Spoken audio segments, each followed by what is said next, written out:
හරි ඔයාලා හැමෝටම සුබ දවසක් ප්‍රාර්ථනා කරනවා. අපි Bitcoin chart එකේ අලුත් pattern එකක් අද බලමු. ඔයාලට පේනවා Bitcoin chart එකේ පහුගිය දවස් දෙකේ up move එකක් ගිහිල්ලා ඊට පස්සේ post day එකක් ඇවිල්ලා ඊට පස්සේ පොඩි down move එකක් ගිහිල්ලා ආය up move එකක් යනවා. එතකොට මෙතෙන්දී අපි මේක 4 hour දාගෙන බලමු. 4 hour chart එකට ගියොත් ඒකල මෙහෙම right click කරලා reset කරන්න. ඊට පස්සේ ඔයාලට පේනවා මේක මොන වගේ pattern එකක්ද.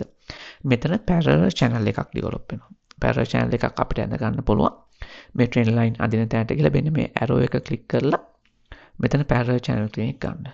ඊට පස්සේ මෙන්න මේ point එකයි මෙන්න මේ විදිහට අපිට යා කරගන්න පුළුවන්. මේ විදිහට යා කරගෙන මෙහෙම උස්සගෙන යන්න පුළුවන් මෙතෙන්ට. ඒතර අපිට පේන මේක ලස්සන parallel channel එකක් හදනවා.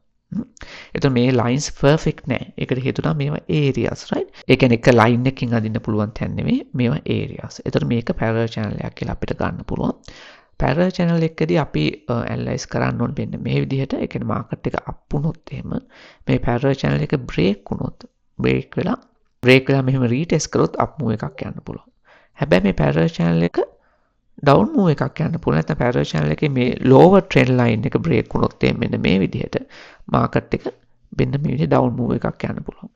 ඒ යන down move එක මගේ කොහොමද target එක තියෙන 74000 ඕ කියන්නේ 70000 74000 කියන ඒ අතර level එකට price එක වැටෙන්න පුළුවන්. හරි. එතකොට මෙතන දැන් parallel channel එකක් අපි ඇඳ ගත්තට ඒක මතම depend වෙලා අපි trade කරන්නේ. අපි මේක ආපහු daily chart එකට දාගමු. එතන අනෙක් සාධකත් බලන්න ඕනේ. වටේ තියෙන අනෙක් supports මොනවාද? අනෙක් resistance මොනවාද? මේක මේ වෙන chart එකක් වගේ මතකද මම කලින් chart එකේ මෙන්න මේ range එකේ trend line එකක් ඇඳගෙන තිබුණා. අපි යන්නොත් එහෙනම් මෙන්න මේ විදිහට මෙන්න මේ point එකයි මෙන්න මේ point එකයි අකල මෙහෙම trend line එකක් අපිට ඇඳ ගන්න පුළුවන්. ඒතකොට ඔයාලට පේනවා දැන් මේ trend line එක ළඟමයි price එක consolidate වෙන්නේ. මෙතන rejection එකක් ඇවිල්ලා. එතකොට මේ parallel channel එක මේ trend line එක confluence වෙන තැනක් මෙතන. එතකොට market එකේ හොඳ key level එකක් මේක. ඊට පස්සේ ඔයාලා තව area එකක් බලන්න පුළුවන් මෙන්න මේ විදිහට. මෙතන මෙන්න මේ drawing තැන මේ arrow එක click කරලා මෙතන rectangle කියන එක ගන්න.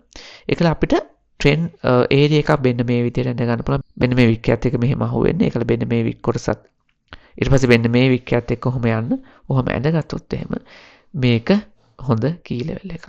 බලන්න chart එකේ major level එකක් major key level එකක් ඒක major support එකක් වෙන්න පුළුවන් major resistance එකක් වෙන්න පුළුවන් මේ විදිහට අපිට detect කරන්න පුළුවන් ඒකල අපේ ඊළඟ සති කිහිපේ trade කරන විදිහ මේ විදිහට plan කරන්න පුළුවන් කොහොමද අපි overall බැලුවොත් එහෙනම් market එක crypto market එක bullish පැත්තේ තියෙන්නේ ඒකට හේතුව තමයි දැන් අපි S&P 500 එක බැලුවොත් එහෙනම් නැත්නම් US stock market බැලුවොත් එහෙම මේ විදිහ up move එකක් ගියාට මෙතන ලස්සන rejection එකක් ආවා ඒ rejection එක ඇවිල්ලා තියෙන මෙන්න මේ pivot point එකේ මෙන්න මේ range එකේ මෙන්න මෙතන right එතන මෙතන rejection එක පහළට ලොකු down move එකක් ඒ කියන්නේ stock market එක 1% 2% කියන ලොකු down move එකක් නමුත් ඒ විදිහට down නුන්නේ නැහැ bitcoin එක bitcoin එක කොහමද වෙන්නේ මේ range එක hold කරන් ඉන්න උත්සාහ කරනවා ඉතින් අපි බලමු ඉස්සරහට හොඳ trading opportunities අපිට ගන්න පුළුවන් ඒක market එක up වෙලා ඊළඟ pull back එකේ ඒ නැත්නම් market එක down වෙලා ඊළඟ support එකේ අපිට එන්න වෙන්න පුළුවන් මම හෙටත් මේ වගේ පොඩි analysis video එකක් කරන්නම් එහෙනම් ඔයාලට සුබ දවසක්